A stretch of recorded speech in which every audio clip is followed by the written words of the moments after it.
Hey everybody! Now this video has been very high demand and very highly recommended. So now I'm finally doing a tips and tricks video how to resculpt and repaint your custom. Now if you just want just tips on how to repaint, you guys can just probably skip to the repaint part, but if you guys just want to stay and just watch like the whole tutorial, that's just fine. Do whatever you like. But this is the model we'll be customizing. I'll be resculpting and repainting this guy. He's the Safari LTD Husky. I haven't recorded a custom process before, so this will be all very new to me, so please bear with me. And the lighting will noticeably change throughout the video because I'll be filming this like right now. I'll be filming it at night because a custom does take a while to make, just to let you know. It doesn't get done in just like a day. It will, unless, you're fast at customizing, I guess, but it will take a while, just to let you know. A good custom takes time.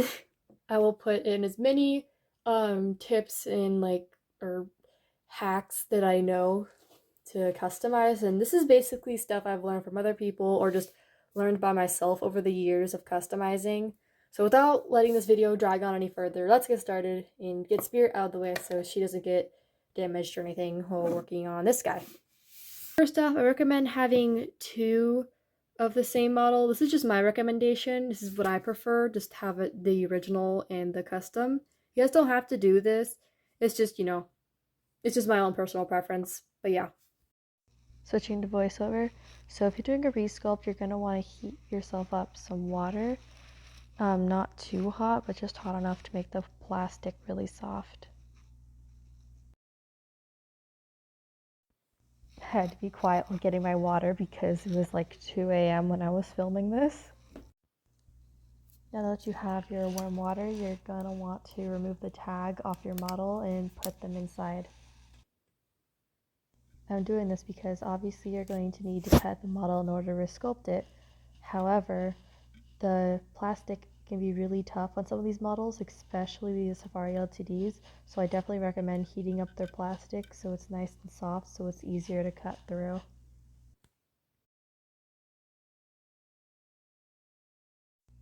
Now that your model is done with its hot bath, you're going to want to make sure the plastic is soft enough to cut through, and also if your model has any kind of wobbly legs, this is the time to fix it.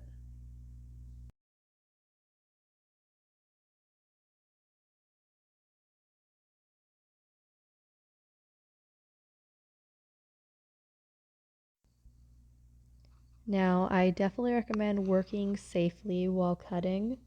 I usually use a nice sharp X-Acto knife, and a dull knife is always a dangerous one, and a sharp one's always a safe one. Anyway, so you're going to want to be extremely careful when doing this because I've cut myself countless times while doing this process.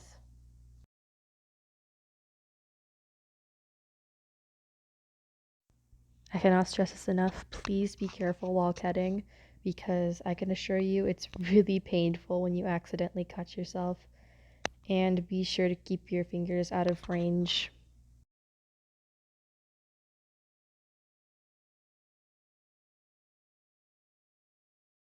This does take a while, so I ended up doing all this off camera.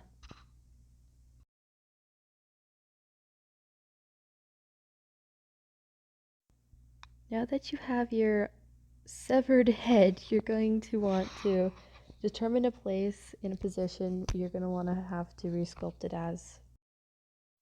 Now for this resculpt, I wanted him to be facing downward and to the side a bit. Before doing anything else, you're going to want to shave down the base of the neck and head to make it more smooth and easier to sculpt. By this, I mean getting rid of any excess plastic around it. Here, this video is sped up of the process of how I do it, but I can definitely assure you it does take a while.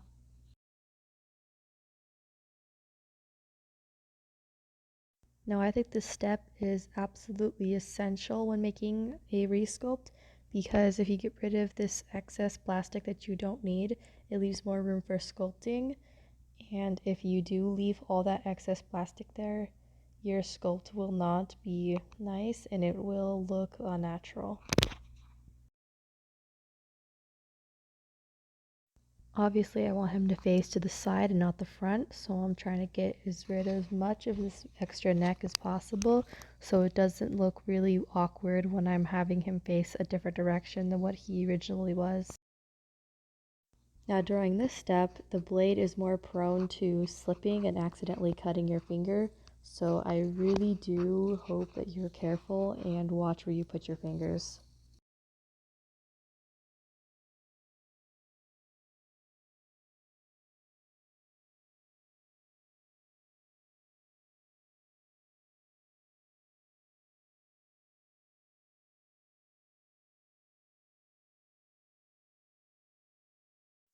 As you see, I'm cutting off a lot of excess plastic and shaving this neck down a lot just so that I can have more room to sculpt so he looks like he's actually facing the direction I want him to rather than looking like he's bending his neck awkwardly.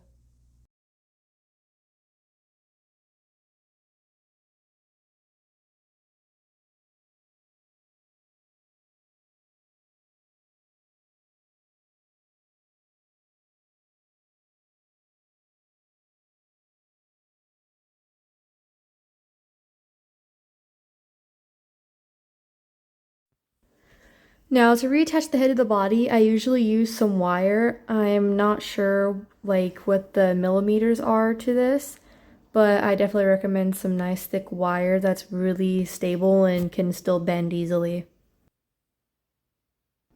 Just to show you, this is what it looks like up close, or like the size of it compared to my fingers. So if you can find something similar to that, then that's good. Now what I'm doing here, I'm basically just poking some holes into the head and body so I can stab the wire through into the plastic, though I do recommend drilling it rather than doing what I'm doing here. But just do whatever you prefer.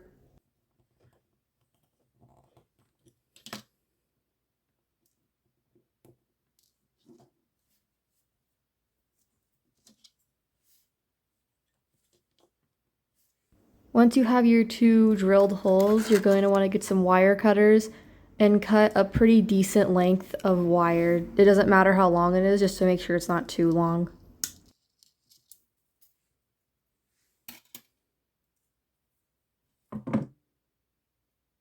Now what I do, I put the wire inside the body first, and then I just try my best to just stab it into the body so it stays in there nice, and I usually use hot glue or super glue to keep it in place.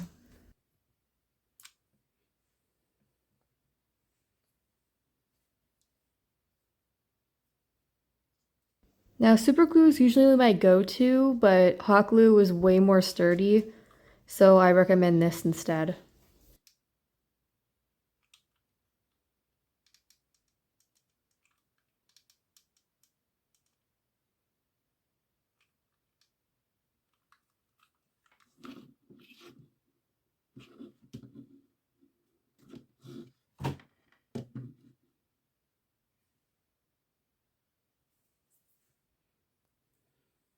Now's the time you want to trim your wire to a somewhat decent length so you can still have room to put it into the head.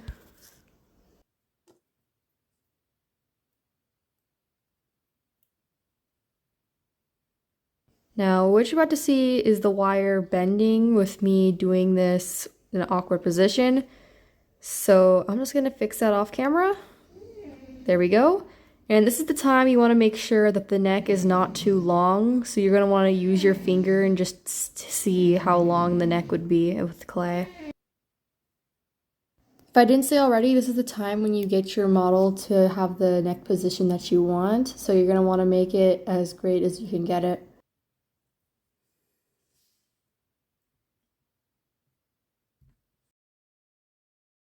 Once you have your desired pose, you're going to want to make sure the neck isn't too long because this is a mistake that I promise you will bother you a lot because I've made a couple resculpts with super long necks and I just don't like them anymore because of that reason. And yes, I did cut his tail off camera.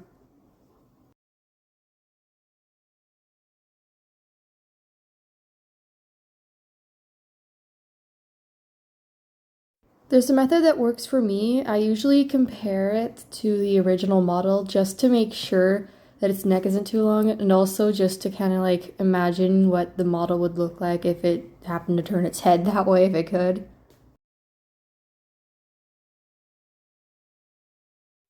Now I want this husky to have a curly tail, so I cut the tail off camera so I was able to do it without having to film or anything like that. But I'm going to need to reattach it and make it look somewhat similar to one that I already have. I'm just using it as kind of reference of how I'd like it to be. And I kind of cheat a little bit. I don't usually sculpt the entire tail by myself. I usually take its original tail and I cut it into 3 spaces, and I just use that as a base to sculpt from, and it looks similar to this once I'm done doing so. And it can be really fragile, so if you do have a curly husky tail, do be careful because it will break easy.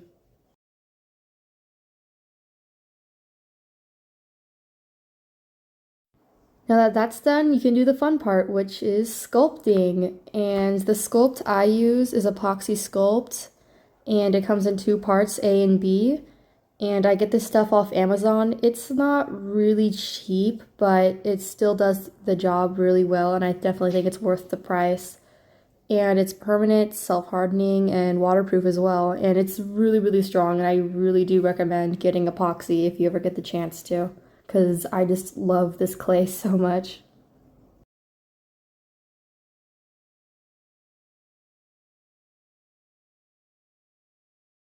Now I start by mixing equal parts of A and B, just enough so I can flesh out the neck, which basically means I'm just going to have the first layer of epoxy. Because I usually sculpt in layers, I usually go by 2, but if the neck is bigger, I usually go by 3, just so that the neck can be stronger as I sculpt and not all mushy when I'm trying to sculpt the details.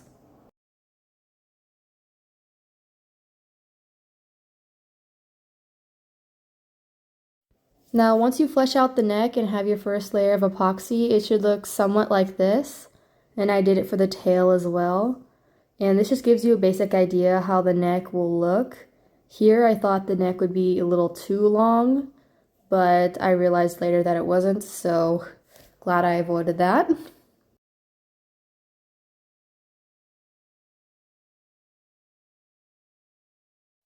Now for a change of scenery, I'm going to show you how I usually sculpt on camera. And just to say ahead of time, I do most of the sculpting off camera because I was not really great at catching the footage because my camera did not want to focus. You're going to want to start your second layer of epoxy once the first one is hardened completely because you don't want it to be mushy underneath or it will not give you a fun time, trust me. Now here you can see I'm mixing parts A and B once again to flesh out the neck some more. I ended up doing 3 layers of epoxy on this guy just because how thick his neck is. Now this is the sped up process of how I do this. Basically I just take the clay and I just smush it onto the next one, still being careful not to dislodge the neck from the head. But I usually do this and I take some water and I usually smooth it out so that it can stick better.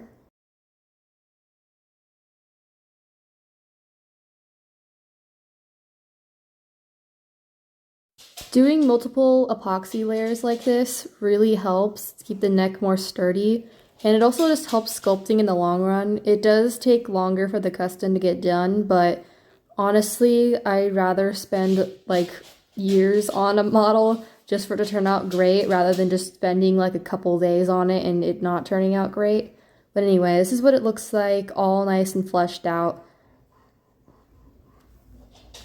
And usually what I do, my camera's not great at focusing, I'm using water and a silicone tool to just like smooth out the epoxy around the plastic where it has transition into. And I usually do this just so the transition looks smooth and it can look great when I sculpt it.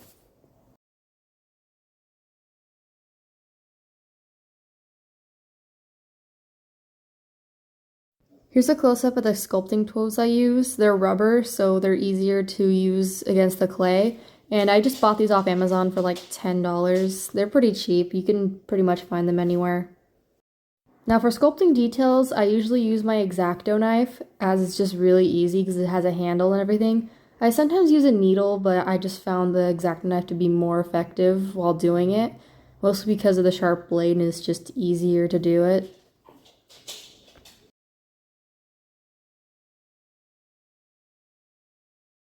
To sculpt the fur details, basically what I do, I just press into the epoxy and just pull out with the X-Acto knife, and I just make multiple lines all right next to each other and really rigid to make it look like fur.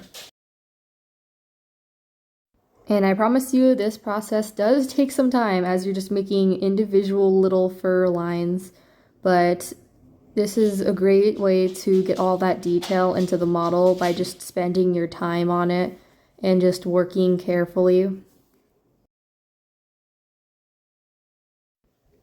Now, I do get a lot of comments saying that I am great at doing this and like, oh, my custom's never be as good as yours. And I really appreciate it. I love comments like those, but something that just bothers me about people who say that their stuff will never be as good as mine is just that I once thought that about my own work compared to others. And sometimes I do still think that, but I just don't let those thoughts, contaminate my thoughts because you'll never really think yourself as a good sculptor or painter if you always think that way. But everyone has their own process, everyone has their own like evolution through art. So it's just a long journey and process, and then this is all just developed over time. Anyway, this is just one portion of the neck all nicely sculpted, and of course my camera does not want to focus on it, but that's pretty much what to do throughout the entire neck. Now I did the rest of the sculpting off camera, and I love, love, love how his fur detail came out.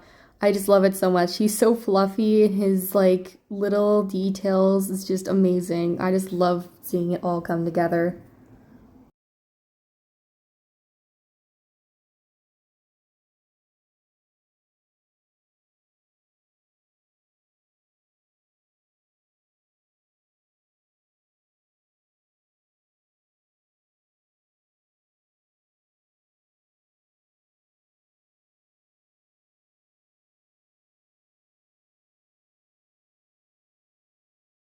I will be also sculpting his tail off camera, but this is just a portion of his tail nicely sculpted, and I'm also super proud of it because it also turned out really, really nice and fluffy.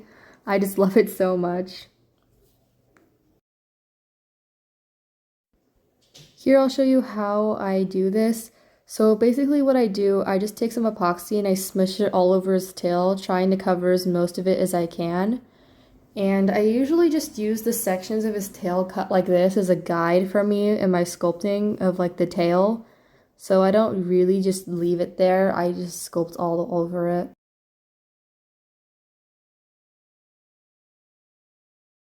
Now here he is fully sculpted, and I am sad that I got all off camera, but I really just couldn't capture much on camera. But this is what he looks like all nice and done, and I am absolutely in love with his paint job. This is probably like my best sculpt up to date. So now to start painting, I'm going to be using this light cream, and I mixed it in with some water just to water it down a lot so I don't lose any of those really nice details. And I do recommend watering down your acrylics if you do multiple layers because you won't be able to have that paint buildup that will block out all that fur detail and make it look chalky.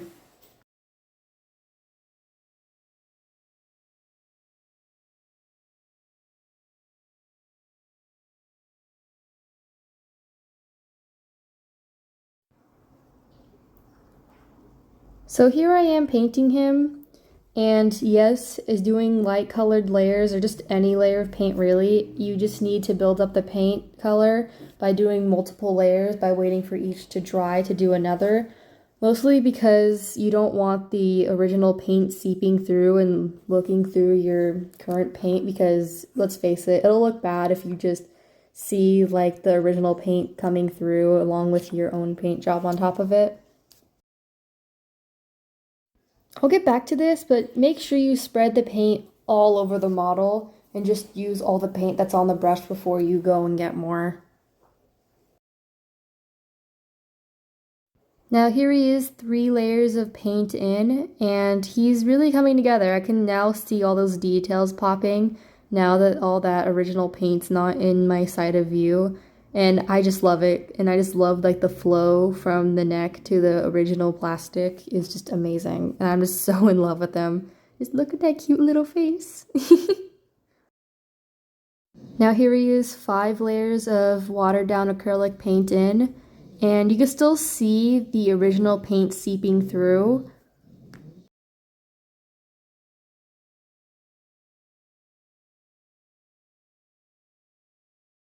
Here's an area you can mostly see it. Right over there, you can just see all that original paint just coming in. You can just see all that, and that does not look good. So you want to keep on painting the layers until you don't see that anymore.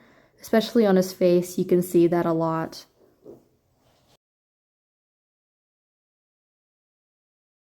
You want to make sure you cover every area with paint just to make sure that this doesn't happen.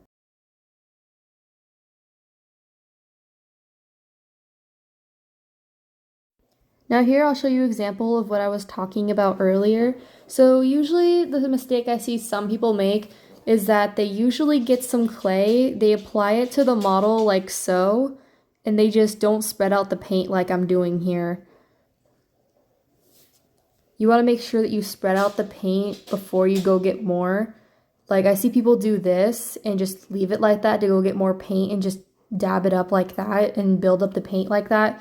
Please don't do that because as you can see, the paint is really like cloggy and just thick right there. So what you want to do is use the paintbrush and just spread the paint out all over the model and cover as much area as you can before you go get more paint.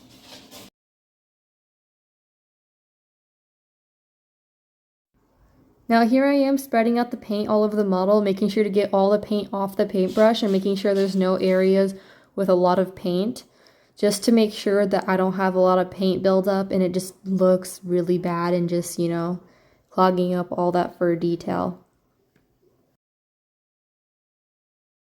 See how nice it looks once I spread out all that paint? It looks great and it does not look like it's clogging up any of the fur detail, so yeah. Now here you can see me making sure that I cover areas where the paint or color of the epoxy is seeping through, just to make sure that I won't see that on the final product. Now once you're done with your base layer, it should look something like this, nice and opaque, which basically means nice and full of paint. You don't see any of the original paint seeping through, though there is still a little bit on his back that's seeping through, but I just did that to avoid paint buildup as I'm going to do lots of blending on his back markings. Now for the paint I usually use these brands. I also use Apple Barrel, and Apple Barrel is just fine. I use Craftsmart, Americana, and Folk Art. These can be found at Michael's or in Hobby Lobby. That's usually where I get my paints, and these are like the best paints ever. I highly recommend them. Now for these brushes, I usually use just assorted brushes. I usually have a bigger one, and then I usually use another smaller one.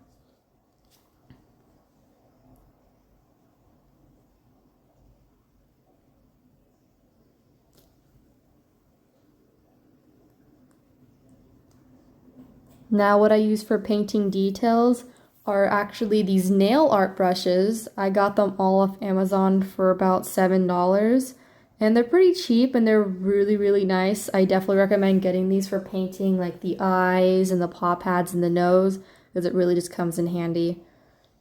Anyway, now if you're gonna do the markings here, I'm obviously gonna be doing those classic Husky markings. So I'm just using just a base layer starting out, just so I can have a basic idea where his markings are. And here you can see me using this paintbrush to outline like the markings of where I want them to be. And this is usually what I do with all models that I do with markings. I usually just line out with the paintbrush where their markings are going to be. And this really helps me.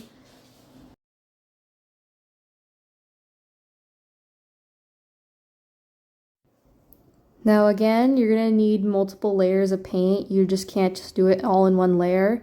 And I ask when you do multiple layers of paint to wait for the first layer to dry before doing a second, again to avoid paint buildup and bald areas where the paint might seep through.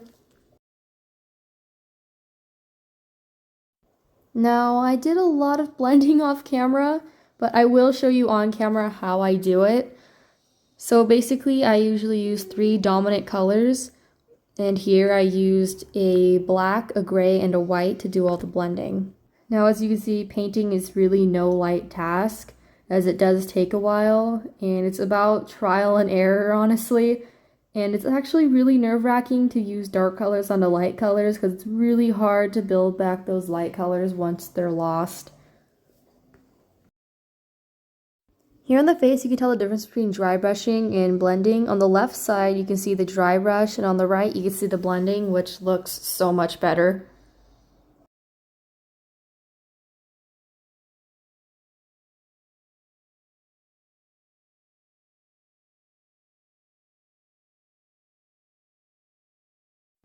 Now for blending, you're going to want to start with your base color, mine being gray. And usually what you got to do, you just got to apply it all to the area that you want blended. But you also got to need to do it fast because you want to keep the paint nice and wet.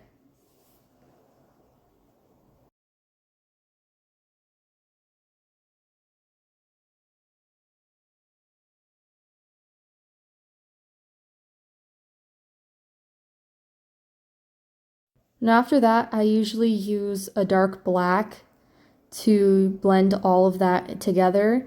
And then later is when I use the white to make the lighter areas and the lighter highlights on it. So I usually use 3 main colors when blending. I also use quite a small brush when blending as well. This will definitely help getting all those little details and prevent the blending from going into larger areas. Now here I'm going to show a perfect example of blending. So basically I take my base layer, that being gray, and just apply it to the blending area that I want it to be. And then that's when I take the darker black and then I outline that around it. And I don't worry about covering the rest of that gray. All I'm worrying about right here is just to fluently blend that black into the gray. And after I do that successfully, I usually take the gray and the white and then I blend that together to make it look much better and have those nice highlights as well as the black blending fluently into the gray. Now, if that makes sense, the blending does come in handy because it makes it look much more realistic rather than just one color just randomly just going into the next. The blending makes it look so nice and professional and realistic like this. Now in this clip, you have an easier idea of what I do.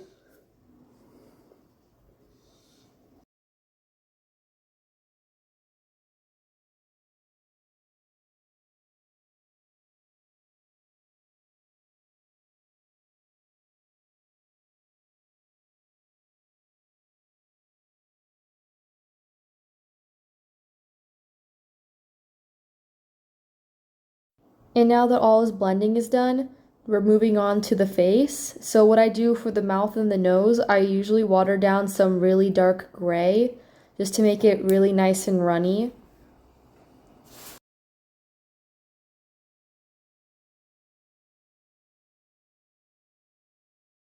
Now's the time where those really tiny brushes come in handy because you're definitely going to need these when working on their faces.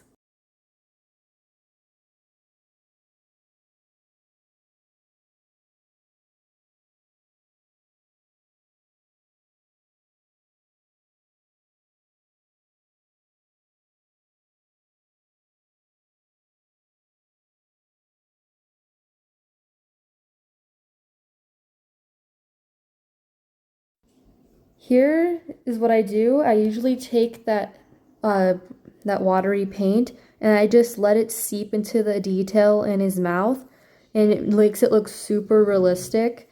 And I really like this. It looks really nice.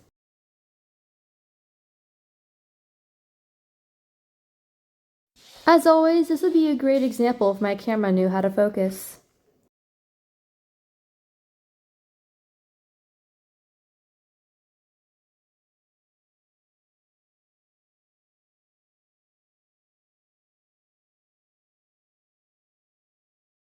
Now I did this multiple times by getting a lot of paint on the brush and just letting that run into the sculpt of his mouth. And it really just does the job itself, and I just love this technique so much.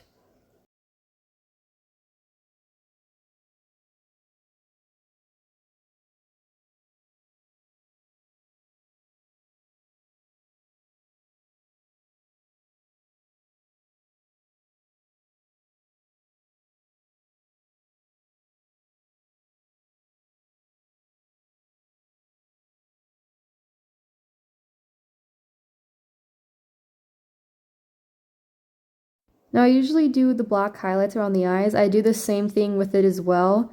I get the paint and I just let it run around the ridges of his eyes. And it doesn't matter if it gets into the pupil of the eye because that will be covered later. Now here you can see me messing up and me desperately trying to fix it. But this is easy because you can just wipe it away if you mess up.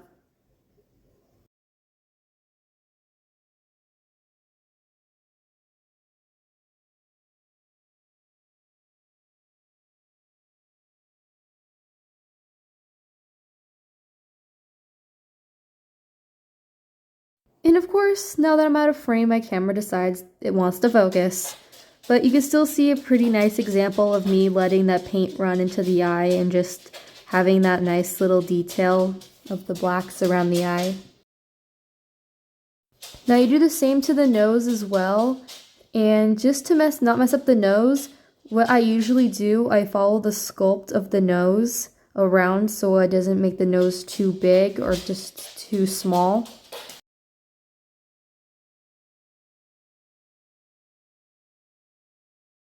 Now here I do the same thing for his claws.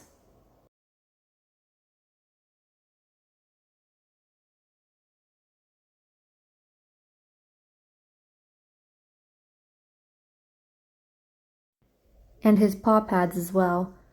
And these are quite easy, you just need to follow the lined detail inside of the paws.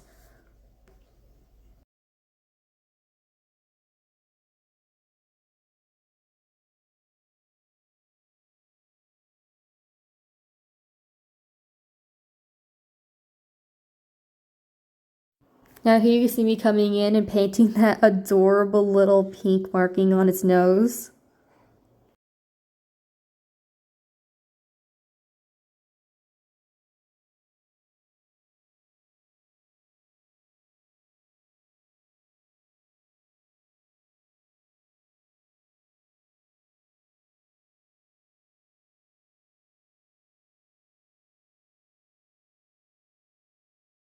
Now here's the moment you've all been waiting for, and I've gotten so many questions on this. How do I do their eyes so perfectly? And the answer is, I don't, because sometimes I mess up a lot on an eye and I need to redo it, and it becomes really frustrating. Like on this guy, I redid his second eye off camera so many times, and it was getting really frustrating. Now for the eyes, I use these really tiny nail art brushes that I've used before. They really do come in handy with painting eyes. It makes them a whole lot easier, but it also makes them a lot harder because the paint is really exact on these tiny little brushes.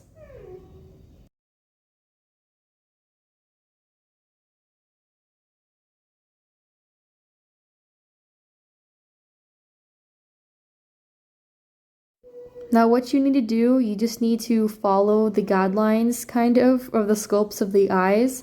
And it's quite easy if you have the right tools for it.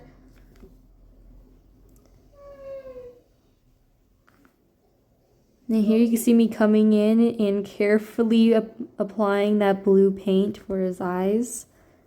And you can see me just following the guidelines of his eye sculpts and still keeping that nice black highlight around his eyes. Now off camera I did the same for both because as I've said, I've messed up that second eye quite a few times off camera.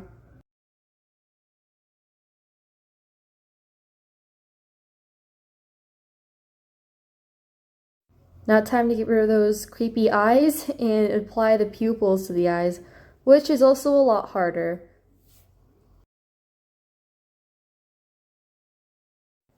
Now, when doing this process of painting the pupils, you're going to want to be really careful not to make them cross-eyed. So you're going to want a general direction of where they're looking, so he doesn't look like he's looking one way then another with another eye.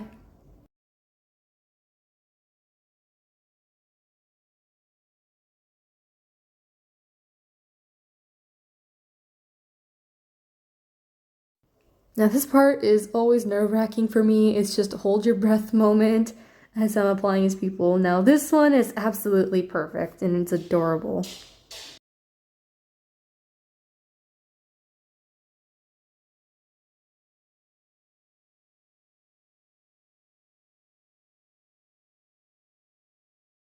Now the finishing touch for the eye is that nice little white dot on the corner, which makes him look so much cuter.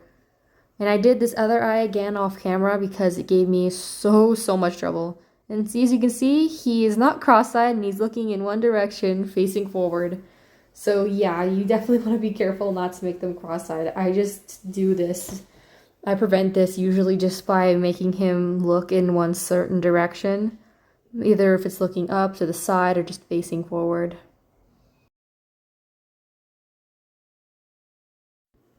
Now, there you have it. And this filming process was definitely not easy for me because I'm not really great at filming process videos or tutorial videos. But I do hope you learned something from me in this video. If not, if you have any questions, please feel free to leave a comment below. And I'd love to see what you guys come up with this tutorial, if it helped at all. And I'll see you guys in the next video. Bye!